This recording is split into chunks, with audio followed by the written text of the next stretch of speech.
In the name of Allah, the most gracious and the most merciful. Assalamu alaikum students. So we were reading Rape of the Lock और हमने canto 1 complete कर लिया था, जिसका and हुआ था Belinda के टॉयलेट सीन से। टॉयलेट सीन यानी कि ड्रेसिंग टेबल का सीन पे, जहाँ पे वो तैयार हो रही होती है।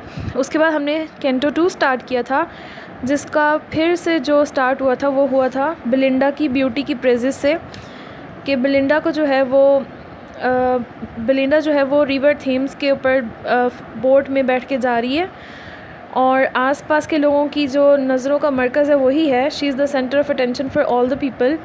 और सबसे पहले सन से उसको कंपेयर किया गया, कंपैरिजन सन से उसका किया गया जो कैंटो 2 के स्टार्ट में है। उसके बाद उसके लुक्स के बारे में बात की गई कि her looks were very lively and active, और उसके जो गेजेस थे, जो उसके ग्लैंसेस थे, वो हर किसी को वो बहुत अनस्टेबल थे। मतलब उसकी आइज़ जो थी वो बहुत ब्राइट थी, उससे सूरज जो था उसकी रोशनी भी कम लगे। फिर वो सबको एक जैसे तरीके से देखती थी, एक जैसे तरीके से हर किसी पर नज़र डालती थी।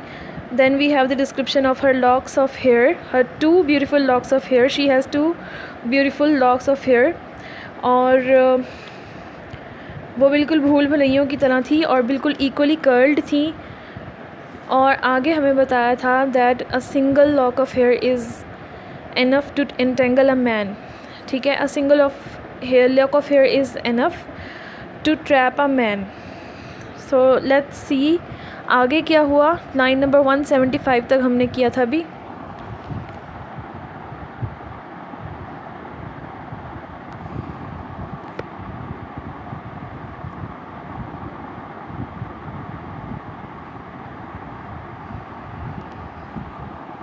अभी तक हमारे पास बेलिंडा की डिस्क्रिप्शन है। अब जो है वो हीरो की एंट्री हो गई है। नेक्स्ट लाइंस जो हैं 176 से, वहाँ पे हीरो की एंट्री हुई है, जो कि हीरो कम और विलन ज़्यादा है। उसको देखते हैं हम। Let's start. The adventurous baron, the bright locks admired, he saw, he wished, and to the prize aspired. Admired, aspired. तो ये बहुत ही सिंपल लाइन्स है, जो बिल्कुल साफ साफ पता चल रहा है कि इसमें क्या बताया जा रहा है कि adventurous baron who was a very adventurous person, जो कि एक्चुअली रिप्रेजेंट कर रहा है लॉर्ड पीटर को। He admired the beautiful locks of Belinda. Belinda के ब्यूटीफुल लॉक्स को वो बहुत प्रेज़ करता था, बहुत पसंद करता था। ही सॉ, उसने उनको देखा। He wished to possess them and to prize aspire, और उसने चाहा कि वो जो है ये उसने ही विश्ड मतलब उसने एक एम्बिशन बनाया, प्लान बनाया। He longed for them and he was filled with an ambition to possess that treasure. उसने सोचा कि मैं ये ख़जाना जो अपने पास रखूं। रिजॉल्व्ड टू विन, जीतने की ख्वाहिश से रखते हुए, डिटर्मिंड होकर, ही मेडिटेट्स द वे, वो रास्ता सोचने लगा। वो जो है वो डिवाइस सोचने लगा कि क्या डिवाइस एम्प्लॉय करके मैं जो है ये काम कर सकूं। He started thinking of a device that he could employ to steal that lock of hair from Belinda. By force to ravish, वो कह रहा है कि by force या मैं हासिल कर लूँ, और by fraud betray, या फिर मैं by fraud लूँ। For when success a lover's toil attends, क्योंकि जब एक लवर को सक्सेस उसकी मुश्किलात के बाद मिलती है, टॉयल कहते हैं हार्ड वर्क को। जब उसकी, वैसे हार्ड वर्क को कहते हैं टॉयल, यहाँ पे कह लें कि जब लवर को उसकी कोशिशों के बाद जो है वो सक्सेस मिलती है किसी लवर को, तो फ्यू पीपल आस्क, बहुत कम लोग पूछते हैं, if fraud or force attained his ends, whether he has attained his goals with fraud or by force, by means of fraud or by force. कोई नहीं पूछता कि उसने अपना जो मकसद है वो कैसे हासिल किया है। एक बार अगर लवर जो है अपना मकसद हासिल कर ले तो, because everything is fair in love and war जैसे कहा जाता है, तो इसलिए कोई नहीं पूछेगा उससे कि उसने कोई फेयर मीन्स से ये हासिल किया है या कोई फाउल मीन्स यूज़ किए हैं, इसलिए इट डज़न्ट मैटर। तो एडवेंचरस बैरन जो हीरो साहब हैं, उनकी एंट्री हो चुकी है, जो बेलिंडा के जो ब्यूटीफुल लॉक्स हैं उसको एडमायर करते हैं और उसको हासिल करने का प्लान बनाते हैं। नेक्स्ट क्या होता है, एक्सप्लेनेशन के पॉइंट ऑफ व्यू से नेक्स्ट फ्यू लाइंस जो हैं वो इतनी इंपॉर्टेंट नहीं, पर वो इम्पॉर्टेंट हैं for the sake for objective के लिए वो इम्पॉर्टेंट है।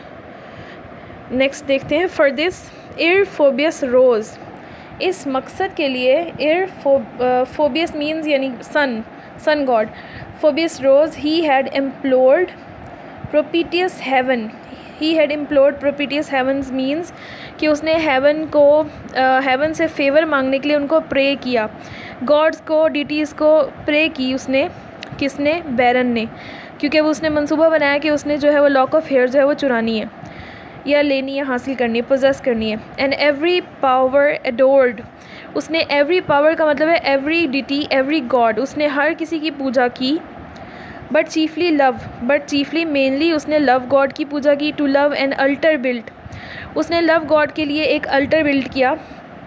अल्टर आप कह लेंगे जैसे किसी को नजराने पेश करने के लिए, ऑफरिंग्स देने के लिए किसी गॉड को, ये उनके यहाँ रिवाज होता होगा ग्रीक गॉड्स को, या हिंदू मज़हब में भी ये है कि उन्होंने अपना एक अल्टर बनाया होता है, वहाँ पे वो नजराने पेश करते हैं जो गॉड्स को।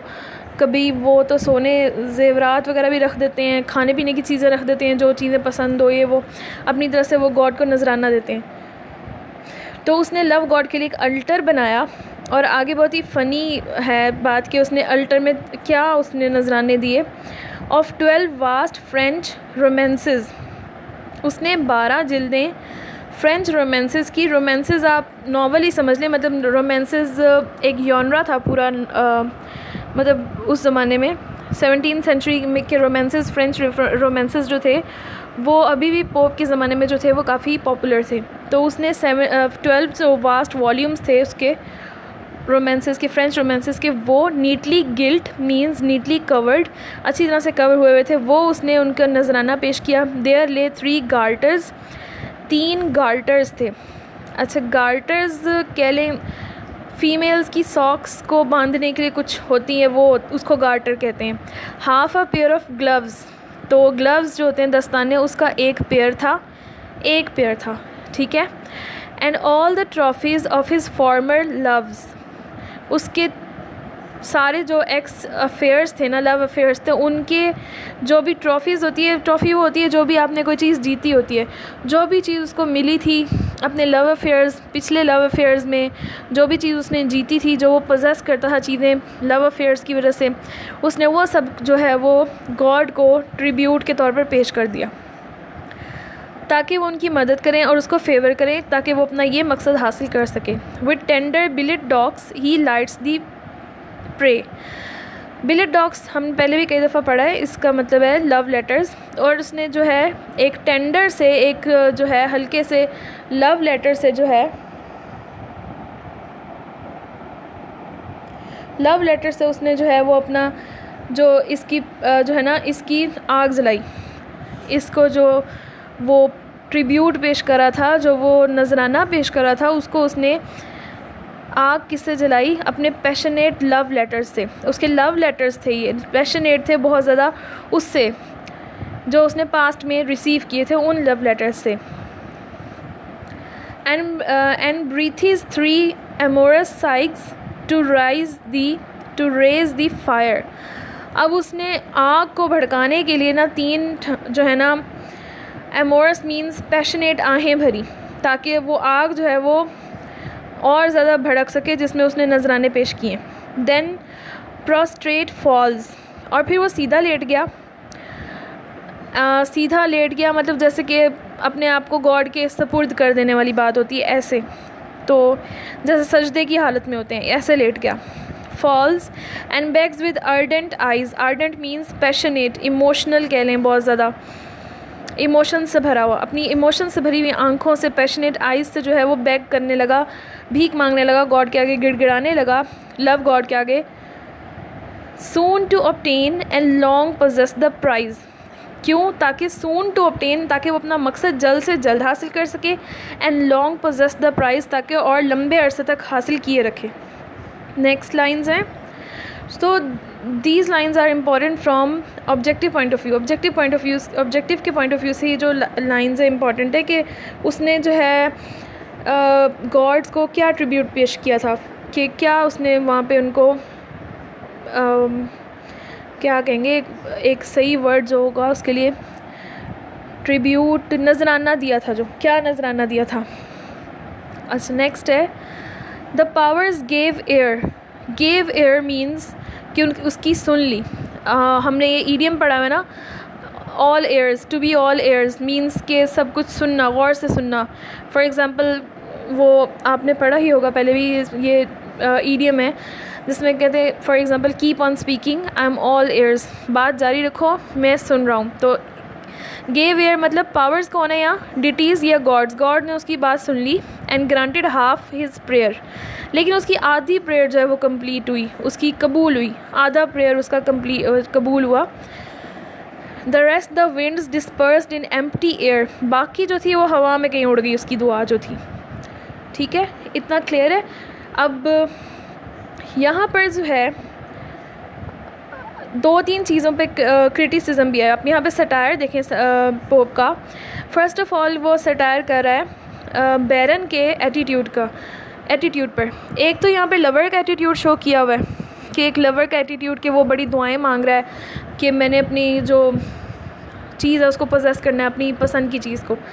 नेक्स्ट उसके अलावा सटायर यहाँ पे ये है कि बैरन के एक्स अफेयर्स थे, मतलब उसके इससे पहले पास्ट में बहुत सारे अफेयर्स रह चुके हैं जो कि बैरन नेचर को दिखा रहा है। ठीक है, उसके बैरन के बैरननेस को दिखा रहा है कि वो कितना हॉलो था और कितना फिकलनेस उसकी शो कर रहा है कि वो कितना कह लें कि फेथफुल नहीं रहा अपने पिछले लव्स के साथ। तो उसके काफ़ी सारे लव अफेयर रहे थे जो कि उसके नेचर को शो कर रहे हैं, उसकी फिकलनेस को शो कर रहे हैं, उसकी इनकन्सिस्टेंसी को शो कर रहे हैं।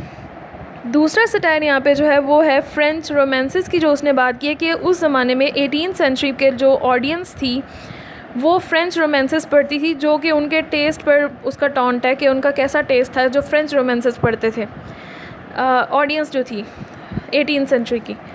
उसके अलावा उसका यस हाँ जी, ये यहाँ तक अभी उसने ये सटायर है। ये सारी लाइंस जो हैं ये सटायर ही हैं जो सटायर शो कर रही हैं। और ये थोड़ा फ़नी भी है कि वो क्या क्या चीज़ें जो अपने लव लेटर्स है वो जो है नजराने पेश कर रहा है इस तरह के। नेक्स्ट लाइंस देखते हैं हम from line number 195। But now secure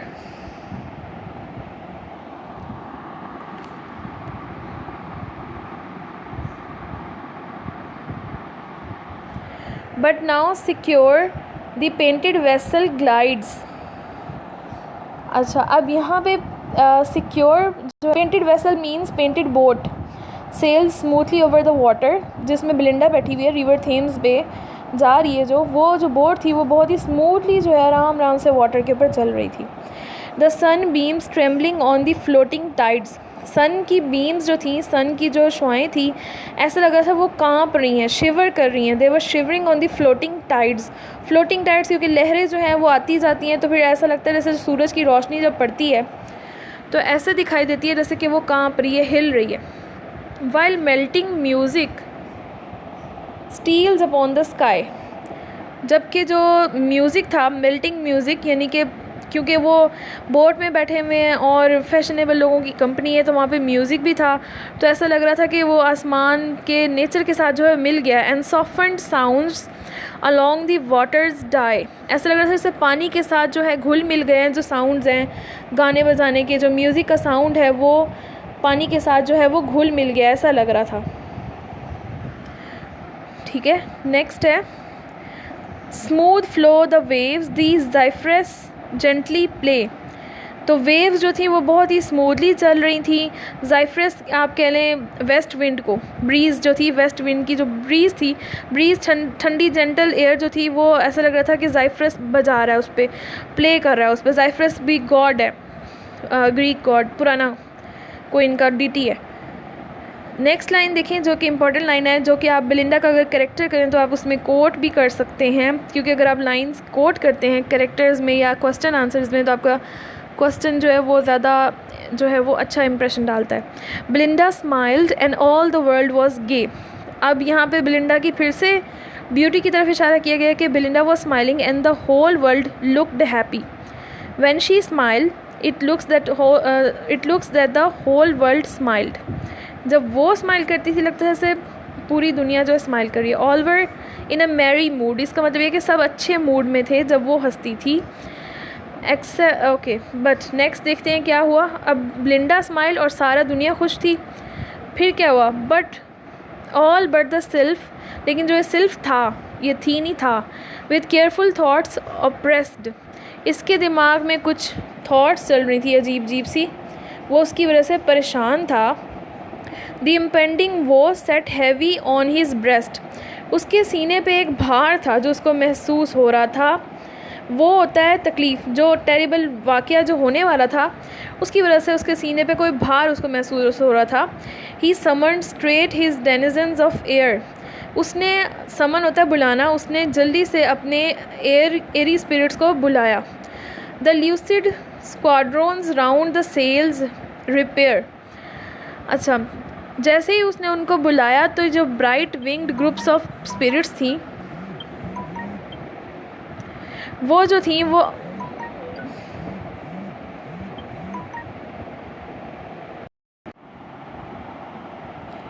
really sorry for the interruption. हाँ जी, जो ब्राइट विंड थी,